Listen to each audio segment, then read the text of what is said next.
Hi hello welcome back.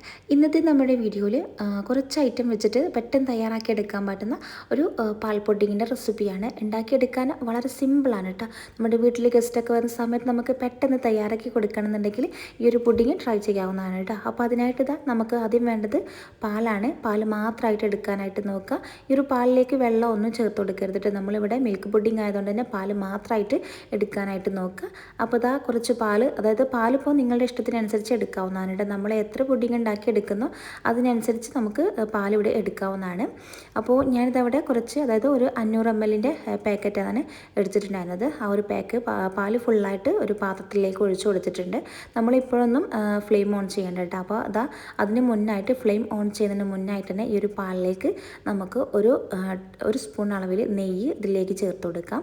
അപ്പോൾ ഈ ഒരു നെയ്യും കൂടി ഉണ്ടാകുമ്പോൾ ആ ഒരു പുഡിങ്ങിന് നല്ലൊരു ടേസ്റ്റ് ആയിരിക്കും കേട്ടോ. ഇനിയിപ്പോൾ അതിലേക്ക് മധുരത്തിന് ആവശ്യമായിട്ടുള്ള മിൽക്ക് മെയ്ഡ് ചേർത്ത് കൊടുക്കാം.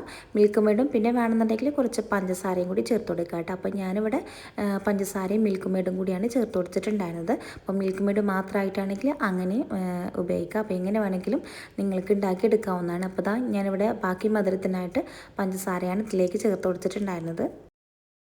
ഇനി ഇതിലേക്കൊരു 2 ടേബിൾ സ്പൂൺ അളവിൽ പാൽപ്പൊടിയും കൂടിയും ചേർത്ത് കൊടുക്കുകയാണ്. പാൽപ്പൊടിയും പിന്നെ ഒരു നല്ലൊരു ഫ്ലേവറിന് വേണ്ടിയിട്ട് വാനില എസൻസ്, ഒരു തുള്ളി വാനില എസൻസും കൂടിയും ഇതിലേക്ക് ചേർത്ത് കൊടുക്കുന്നുണ്ട്. അപ്പോൾ ഈ ഒരു വാനില എസൻസിന് പകരമായിട്ട് ഏലക്കാപ്പൊടി ചേർത്ത് കൊടുത്താലും മതി. അപ്പോൾ ഇനി ഇതെല്ലാം കൂടി ചേർത്ത് കൊടുത്തിട്ട് നല്ലോണം ഇളക്കി യോജിപ്പിച്ചെടുക്കുക. ആ ഒരു മിൽക്ക് മെയ്ഡൊക്കെ ഉണ്ടായതുകൊണ്ട് തന്നെ അടിയിലൊക്കെ പിടിക്കാനുള്ള ചാൻസ് ഉണ്ട്. അതുകൊണ്ട് തന്നെ ഇതുപോലെ നല്ലോണം അടിയൊക്കെ ഒന്ന് ഇളക്കി ഇതുപോലെ യോജിപ്പിച്ചെടുക്കുക. എന്നിട്ട് വേണം നമുക്ക് ഗ്യാസ് ഒന്ന് ഓൺ ചെയ്യാനായിട്ട്. എന്നിട്ട് പാൽ നല്ലോണം തിളപ്പിച്ചെടുക്കാം.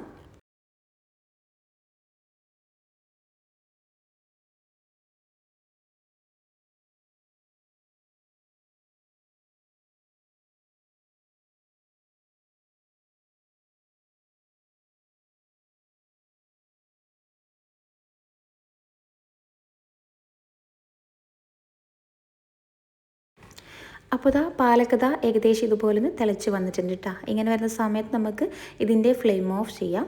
അപ്പോൾ ഈ ഒരു സമയത്തിന് ഞാൻ വേറൊരു പാത്രത്തിൽ ഇവിടെ ചൈന ഗ്രാസ് ഒന്ന് മെൽറ്റ് ചെയ്യാനായിട്ട് വെച്ചിട്ടുണ്ടായിരുന്നു കേട്ടോ. ഇനിയിപ്പോൾ ഒന്നുമില്ല, ഈ ഒരു ചൈന ഗ്രാസ് നല്ലോണം മെൽറ്റാക്കി എടുക്കണം.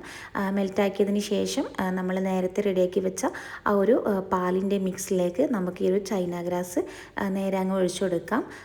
വേണമെന്നുണ്ടെങ്കിൽ ചൈന ഗ്രാസ് ഒഴിച്ചെടുക്കുമ്പോൾ തന്നെ അത് നല്ലോണം അരിച്ചിട്ട് ഇതിലേക്ക് ഒഴിച്ചു കൊടുക്കുകയാണെങ്കിൽ ഒന്നുകൂടി നന്നായിരിക്കും. അല്ലാന്നുണ്ടെങ്കിൽ ഇതിലേക്ക് ഒഴിച്ചതിന് ശേഷം ഏറ്റവും ലാസ്റ്റായിട്ട് നമ്മൾ പുഡിംഗ് ട്രേയിലേക്ക് ഒഴിച്ചെടുക്കുന്ന ടൈമിൽ ഈ ഒരു പാലിൻ്റെ മിക്സ് അരിച്ച് ഒഴിച്ചു കൊടുത്താലും മതി. അല്ലാന്നുണ്ടെങ്കിൽ ഒരു ചൈന ഗ്രാസ് ഇങ്ങനെ തരിയായിട്ട് അവിടെ ഇവിടെയൊക്കെ ആയിട്ട് നിൽക്കും. അപ്പോൾ അതുകൊണ്ട് നല്ലോണം അരിച്ചിട്ട് വേണം ഈ ഒരു പുഡിംഗ് ട്രേയിലേക്ക് ഒഴിച്ചു കൊടുക്കാനായിട്ട് കേട്ടോ. അപ്പോൾ ഒരു ചൈന ഗ്രാസിൻ്റെ മിക്സ് ഞാൻ ആ ഒരു പാലിലേക്ക് നല്ലോണം മിക്സാക്കി എടുത്തിട്ടുണ്ടായിരുന്നു. ഇനി നമുക്ക് പുഡിംഗ് ട്രേയിലേക്ക് ഞാനിവിടെ അരിച്ചിട്ടാണ് ഒഴിച്ചു കൊടുത്തിട്ടുണ്ടായിരുന്നത് കേട്ടോ. അപ്പോൾ നമ്മുടെ പുഡിംഗ് ഇവിടെ ഏകദേശം അങ്ങനെ സെറ്റായി വന്നിട്ടുണ്ട്. ഇനി നമുക്കിത് നല്ലോണം തണുക്കാനായിട്ട് മാറ്റി വെക്കാം. ചൂടൊക്കെ ആറിയതിന് ശേഷം വേണം ഫ്രിഡ്ജിൽ വെച്ച് ഒന്ന് സെറ്റാക്കി എടുക്കാനായിട്ട്. അങ്ങനെ നല്ലോണം ചൂടാറിയിട്ട് സെറ്റാക്കി എടുക്കുകയാണെന്നുണ്ടെങ്കിൽ പെട്ടെന്ന് തന്നെ ഈ ഒരു പുഡിംഗ് നമുക്ക് സെറ്റായി കിട്ടും കേട്ടോ. അത് അധികം ടൈമൊന്നുമില്ല, ഏകദേശം ഒരു അരമണിക്കൂർ ആകുമ്പോഴേക്കും നമ്മുടെ പുഡിങ്ങൊക്കെ നല്ലതുപോലെ സെറ്റായി വരും. അപ്പോൾ പുഡിങ് നല്ലോണം റെഡിയായി വന്നിട്ടുണ്ട്. അത് കണ്ടാൽ തന്നെ നല്ല സോഫ്റ്റാണ്, മാത്രമല്ല കഴിക്കാനും അടിപൊളിയാണ് കേട്ടോ. ഇനിയിപ്പോൾ നമുക്ക് ഇഷ്ടമുള്ള രീതിയിലൊന്നിങ്ങനെ ഇതുപോലെ ഒന്ന് ഡെക്കറേറ്റ് ചെയ്തെടുക്കാവുന്നതാണ്. ഞാനിപ്പോൾ അതിൻ്റെ മുകളിലായിട്ട് കുറച്ച് ബദാം ചെറുതായിട്ട് കട്ട് ചെയ്തിട്ട് ഇതുപോലെ ഒന്ന് സ്പ്രെഡ് ചെയ്ത് കൊടുക്കുന്നുണ്ട് കേട്ടോ. പിന്നെ കുറച്ച് ബൂസ്റ്റ് പൊടിയും കൂടി ലാസ്റ്റായിട്ട് ഒന്ന് ഇട്ട് കൊടുക്കുന്നുണ്ട് കേട്ടോ. അപ്പോൾ അത്രയേ ഉള്ളൂ, നമ്മുടെ പുഡിങ് ഇവിടെ റെഡി ആയിട്ടുണ്ട്. ഇനി നമുക്കത് കട്ട് ചെയ്തിട്ട് കഴിക്കാവുന്നതാണ് കേട്ടോ. നല്ലോണം തണുപ്പിച്ചിട്ടാണ് നമ്മളിത് കഴിക്കുന്നത്. അടിപൊളിയാണ്. ഇപ്പോൾ എന്തായാലും ട്രൈ ചെയ്ത് നോക്കുക. വളരെ ഈസി ആയിട്ട് ഉണ്ടാക്കിയെടുക്കാൻ പറ്റുന്നൊരു ഒരു പുഡിങ് കൂടിയാണ്. വീട്ടിലെ ഗസ്റ്റൊക്കെ വരാമെന്നുണ്ടെങ്കിൽ നമുക്ക് പെട്ടെന്ന് തട്ടിക്കുട്ടിയൊക്കെ ഉണ്ടാക്കിയെടുക്കാൻ പറ്റുന്നൊരു ഐറ്റം കൂടിയാണ് കേട്ടോ. അപ്പോൾ ട്രൈ ചെയ്ത് നോക്കിയിട്ട് ഫീഡ്ബാക്ക് അറിയിക്കാനും കൂടി മറക്കല്ലേ. അപ്പോൾ ഇതുപോലത്തെ ഈസി ആയിട്ടുള്ള റെസിപ്പീസിനൊക്കെ വേണ്ടിയിട്ട് ചാനൽ സബ്സ്ക്രൈബ് ചെയ്യണം. സബ്സ്ക്രൈബ് ചെയ്യുമ്പോൾ ബെല്ലൈക്കൺ പ്രസ് ചെയ്ത് ഉള്ള ഓപ്ഷനും കൂടി കൊടുക്കാൻ മറക്കല്ലേ. അപ്പോൾ ഇൻഷാ അല്ലാഹ് പുതിയൊരു വീഡിയോയിൽ കാണാം. താങ്ക്